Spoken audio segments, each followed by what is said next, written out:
Welcome to the Datre Transcripts. Transcript 014B. Questions from Al, Part 2. John. Next question. The issue of raising the Earth's vibration, entering the photon belt, and Jupiter igniting into a sun appear interrelated. Are these aspects of the same change? Datre. Now, we are getting into your perspective from a physical standpoint. We will try and separate these so that you can understand a little better. Now, Jupiter has the possibility of igniting into a sun. Yes, it is a little different than what your science has figured out, but that is all right. There are going to be many, many changes within that which you perceive with your telescopes. Because you can only work from that which your instruments will perceive, that which the instruments can bring in so that you can see it, so that you can, shall we say, draw your own conclusions. That is the way science works, and that is the only way it can work. Because in a physical body, your eyes are such that you can only perceive certain things. In other words, let's put it this way. When you begin to go into other realities and observe other realities, and as you begin to bring the knowingness of those other realities into your existence, and you begin to more or less, shall we say, walk different realities throughout the daytime, you will see different things. Now, that is with the physical eye, but that only happens when you get to the point that you have the understanding for that. However, there is no terminology to explain that to someone else who has the physical eyes that only sees the grass, the trees, the houses, the cars, and so forth. So, if you're working within a construct of what we call scientists, what they work with and what they base everything upon is what their physical eyes and their physical instruments will see. So, one sees one thing, one sees the other thing, and they're both right. But one cannot understand what the other one sees any more than the other one, because science cannot understand those that can see into other realities. But those that can see other realities can understand the scientists. But this is your evolution. The scientists are beginning to discover what we perceive and know is there at all times. To them, it is a revelation, and that is fine, because in that revelation, they are bringing information into you so that you can be aware of the information that they are getting. And that way, what is going to expand your horizons from a physical standpoint. Next. John. Let me go back a little bit. You didn't deal with the question of the photon belt. What is that thing? Datre. That gets altogether too technical, John. Let the scientists work that one out. At such time that we can sit down and just do that with individuals that understand from that level of understanding, then we can get into that. But that becomes too complicated for another individual unless they are in that particular field of endeavor. These things are happening. Many things are happening. And to the scientists, it is a revelation. And everything, as I said before, everything that is being found out by the scientific community is a great advantage for expansion of awareness. All right? All right. John, I did not want them to think you were ignoring that. Datre, no, we did not ignore it. We just feel that that is a little too complicated. When we get into that, we have to get into, shall we say, unknown worlds, and unless you have a framework, there is nothing to build upon. Note, there is an added dialogue from Datre on the subject of the photon belt at the end of this transcription. A note from John. John, next question. Are these changes actual within the universe or perceptual within our consciousness, or is there a difference? Datre. Now, that was a big question. If I say yes and no, there causes more confusion. But that is true. They are taking place within the universe, and it is within your individual perception. Now, there again, you see, you are working from a hologram, but you're working within a physical being, and the genetics of the physical being knows a great deal. Because a great deal has been experienced through the genetics, and you pick up the genetics, and so those that are in those fields of science that are studying these things are picking up genetic information. Plus, you have had those upon the physical planet that, shall we say, were way ahead of their linear time. That being one by the name of Tesla, one being by the name of Einstein, S. Hawkins. There was another man who wrote a great deal. He was the gentleman that worked with Einstein. I believe that he wrote a book. Walter Russell, the man that taped The Secrets of the Universe. That was a book that was published. He had a tremendous amount of information that he was working with that no one but he and Einstein understood. However, that material has been confiscated, so it is no longer available to anyone. But there have been many that knew. They brought through tremendous amounts of information that those walking on the physical planet would, even to this day, have a great deal of difficulty understanding. All right. Does that complete the question? John, yes. Next part. Also, what is or are the Earth, the planets, and especially the Sun? Just what are those in real terms? Datre. In real terms, they are planetary bodies. In order to sustain that which you would call physical existence, planets have to be prepared in a special way. I know that this is a difficult concept for you to understand, but a planet actually is, well, it is a being. The planet is a being. The planet is supporting this, what you call your Earth. It is sustaining the elements upon the Earth so that there can be what you call physical existence upon the Earth. Now, because you have the concept of everything being within a construct of a physical expression, it is very difficult for you to even perceive that we are also beings. We sustain the universe. You know, you don't just hang out there like a dead fish. Something has to hold you. Now, scientists will jump right in and say, oh, but we are in orbit. Who made the orbit? These are the questions that people never think about asking. What is an orbit? What does an orbit look like? Why is it there? How many orbits are there? What goes into an orbit? What goes out of an orbit? Where do the planets come from? You see, there is a great deal more to be experienced. John, including the question, quote, are orbits fixed things, end quote? Datre. Oh, that's another one. So you see, there is a great deal to learn about the universe. That is what we're here for. Now, they will see, how come you can come down here and speak through an individual? Only one way to do that. And this is another one you do not understand. We are not one thing. We are not encased as you are. We perceive when we wish to make contact on the physical plane, as we have done in these other individuals mentioned, as well as this channel. We take but a small portion of that which is our being and connect with a channel. That is why they will say, how come there are only so many that are doing universal information? Because you don't all of a sudden one day start spouting universal information. It does not work that way. Anyone that channels universal information has been trained over a number of years. A number of years, it does not happen immediately because of the vibrational changes that must take place in the universe with us and within the physical being of the channel. So everything is so limited. You have stuck yourself here and you are having a grand time, but it is time to make decisions as to what you are going to do now, because things are going to change. Are you going to be a part of the change, or are you going to sit there and watch it go by you? That's why we are here.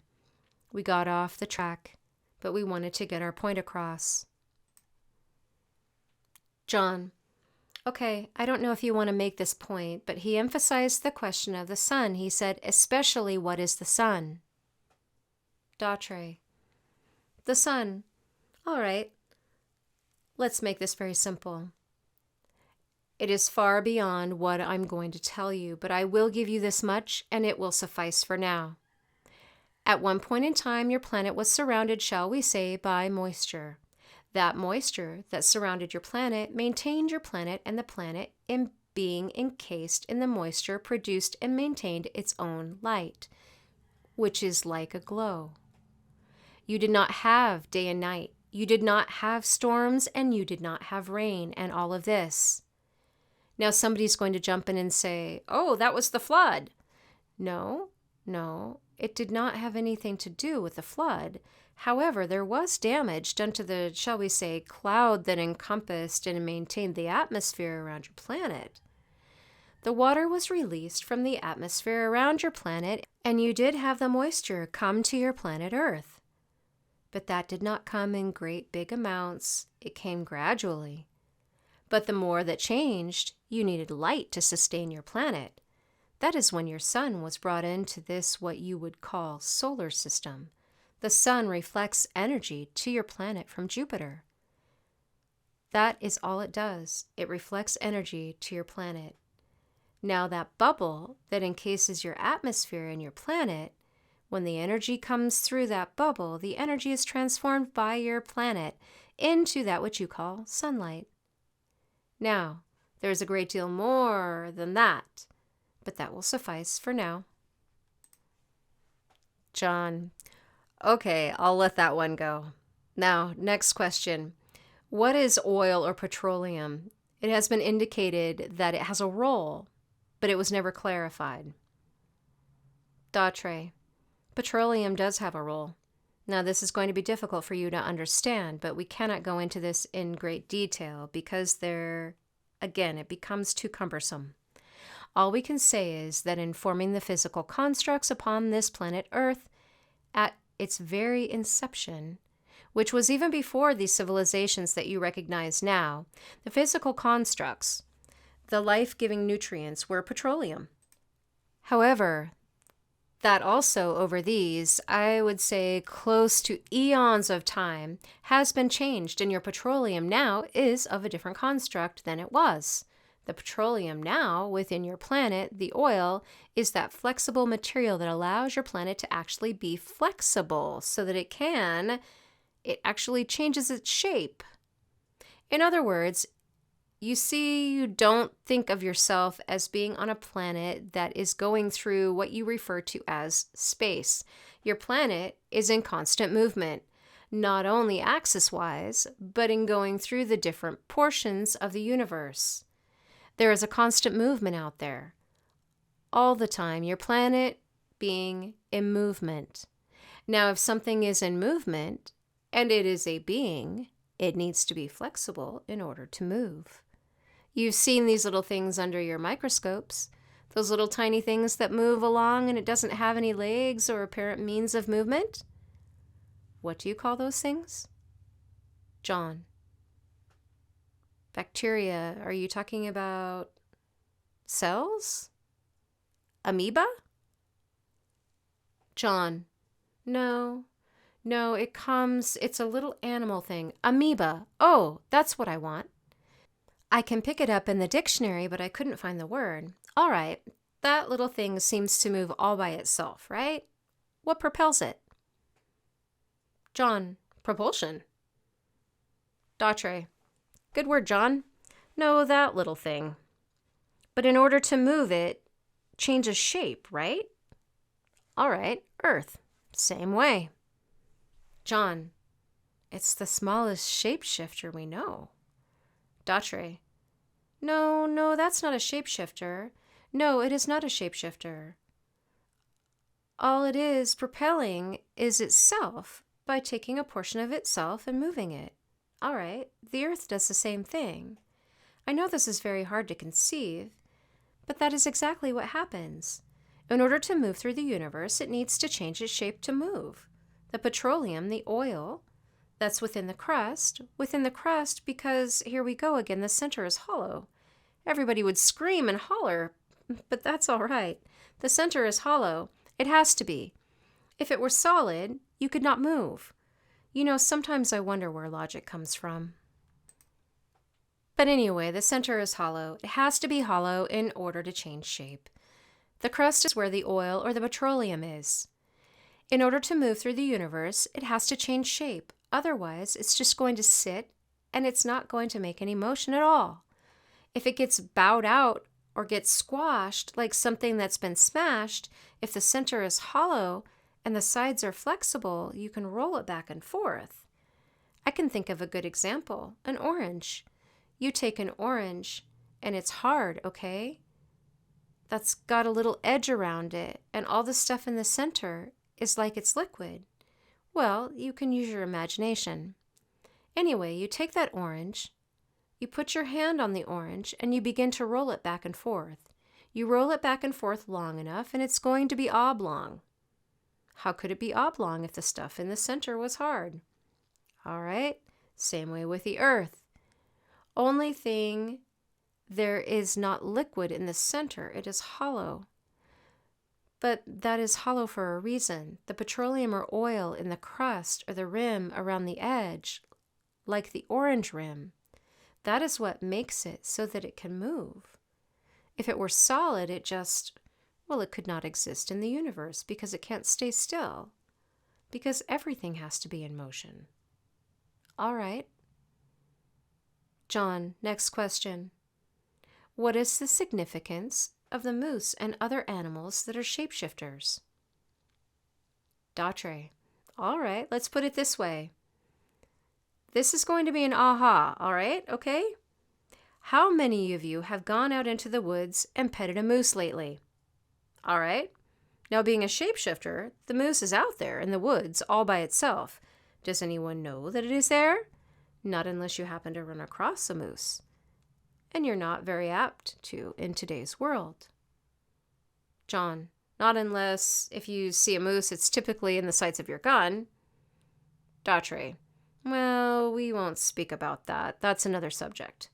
Howsoever, being a shapeshifter, the moose can get near water and at that point reappear in your oceans as a whale. Now, isn't it interesting how everyone is working to save the whale? Not much interest in a moose nowadays. But a moose and a whale are shapeshifters. That is not very usual upon your planet. There are what you refer to as shamans who are shapeshifters. They too are very rare, and I emphasize very rare upon your planet. Now, the shamans have learned from teachers over long periods of time to change their shape. A true shaman, living in a physical bodily existence, can look at a box and become a box. Now that is a true shaman, and you find very few of them upon this planet. Now, at the beginning of seeing information on your net, we found it very interesting that they call it Seth Works and called Seth the Moose. From our vantage point, someone was right on, whether they knew it or not, because that is what Seth can do. He did not exhibit it on the physical planet, but he knew how to do it. Now, knowing how to do something and exhibiting it are two different things. In other words, when he wanted to know how to do something, he did not gather a crowd around him and say, "See, look what I can do." He learned how to do it. It does not need to be advertised. He saw no need for advertising. There is no need to advertise that which you can do naturally. That is what you can do on the physical plane before you decide to go out into the universe if you so desire. If you don't desire it, there is no need to do it. But the knowing is there. Knowing how it works. That is what you are here on this planet to learn. Learn how the planet works. Learn how your physical body works. Learn how your physical body works in relation to the planet. That is a big task. If you want to know, that is what propels you, wanting to know. All right, let's go on. This is to be continued on part 14C, but there is an addendum to the photon belt question. John, I would like to get into and explore a little bit on this photon belt thing. Just what is this thing all about? There has been a lot of talk about it from the so-called psychic community. I don't know what the scientific community is doing. Datre, your photon belt is something that your scientists have discovered. Maybe. Something your psychics have discovered. Maybe. You see, when things are discovered in that which you call space, it causes a great deal of excitement. From our vantage point, as we have described to you, from the big universe, it is an entirely different picture than what you see walking around on your little planet. Information that is gleaned from another reality, or that is gleaned from that which you call the dead zone, is of an entirely different construct than that which we bring to you from the big universe. Now, shall we say that you are in an engineered universe? Your planet, your moon, which is in one portion of all that is, your solar system, which is encompassed in another, quote, all that is. Now, when we said that you were within a bubble, what that is an energy construct that your scientists would have no way of detecting. They do not have instruments for detecting that. These planets that contain, quote, life, need to have a workable system to maintain life as you know it. On this particular planetary system, you need air, you need water, you need heat, you need cold, you need all of these different elements for your experiential expressions of that which you are. Now, your scientists have very complicated systems of detection. You have great big pieces of equipment that are used for detection. You have great big tunnels that you build to smash atoms. You are a technically oriented planet. Because you are a technically oriented planet, the world that exists for you in your everyday experience is only that which you can smell, touch, feel, interact with in that manner. The bigger the piece of equipment, the more awesome it becomes. The more awesome it becomes, the more validity it seems to gather unto itself. In other words, how can it not be valid when it is so big, so metallic, and it does so many things? How can that be invalid? It is not from your standpoint. You are learning, you are experiencing. Now, from our standpoint, we watch, we observe. You are learning a great many things of a technical nature. The other thing you have upon your planet, and have had for I don't know how long because I don't know numbers, but you have had and continue to maintain what we refer to as a hierarchical structure. In other words, the biggest hierarchy that you have is God, and then the one below him is the Son, Jesus, and then we'll throw in Buddha and a few others for good measure. Everybody on your planet has been exposed to God, Jesus, Buddha, Muhammad, whoever, archangels, everything, all of this stuff. In other words, they are looked up to from your standpoint as being great. They are so far above us. How can we attain such greatness as they have attained? Well, I'll tell you one thing. That was a show. Now, if you want to attain something and really get someplace, if you really and truly want to do something, start working with yourself. Find out who and what you are. Find out what this is all about. There's a great deal to discover. It has been stated again and again, the mechanical, the scientific, everything that is out in front of you that you can observe, can handle, can build, can do all of that.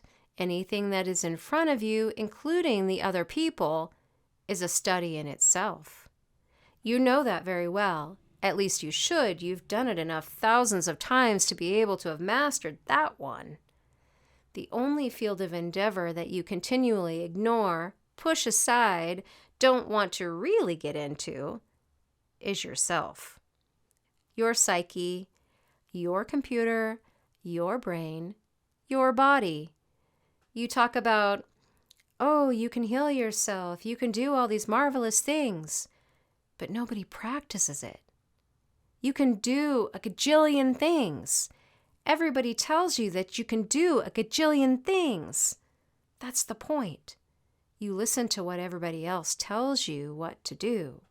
Stand on your own 2 feet and do your own thing.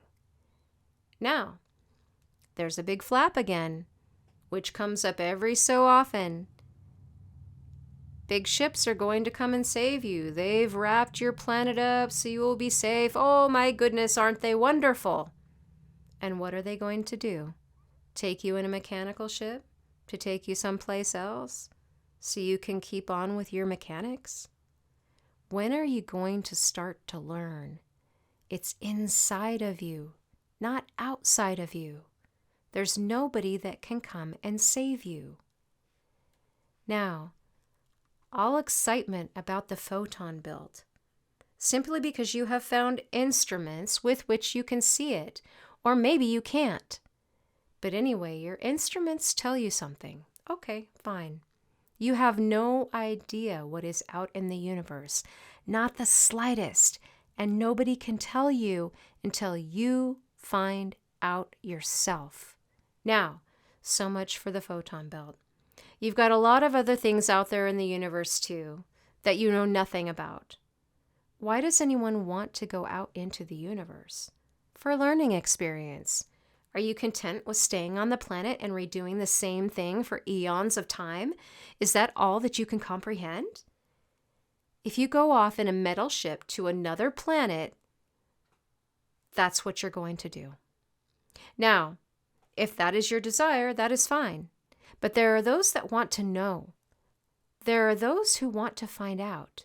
There's those who want to experience, and that is what we are all about, to help you understand. Now, we put it in baby steps, not to demean you in any way. It is for your understanding and clarification. The psychic community banters around with different words. Now, what you see as a hologram and what we see as a hologram are 2 different constructs. They say they put a hologram around the earth to protect you. How much nonsense can you get? It's no wonder these people are having fantastic audiences by the hundreds, standing and listening to them. And do you know why? For one very good reason. Because every good teacher that has been worth their salt, the Ram, Seth, any teachers that are teaching from the universal principle, have told you again and again, the journey is yours. But people flock to these great big audiences that tell them that, oh, you are protected. They're going to come in ships and save you. Good. That way you don't have to do a thing. All you have to do is be born and you can be saved and all of this beautiful, wonderful stuff. It does not hold water. It's like a sieve. You pour it in and it comes out the bottom. Nobody is going to save you. The only one that can do anything to you as an individual is you, yourself. And when you get in and get to know your psyche and begin to work with your psyche so that you, your body, and your psyche, all 3 of you are working as a total and complete whole, you will see this planet that you are upon as the most beautiful experience that you can have, and you will drink it up to the very last drop. But no one can do it but you. I know we got way off the subject, but when I get on this, which we have seen on the net, about the photon belt and all of the wonderful things that the Galactic Council and all this other kind of stuff, my goodness, you're going to go from planetary Earth to planetary XYZ and do the whole thing over again? There's a lot more than that. And when you begin to discover that there's a lot more than that, that is when the journey begins. And it is a grand journey because you have so many things on your planet to work with and create from.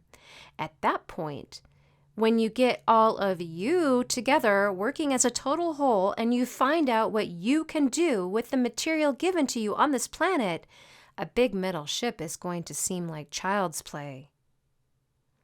Anyway, the photon belt. So they've seen something. They figure there is something. How many times have you seen comets lately? What happens to them? Seems to me they break up before they get here.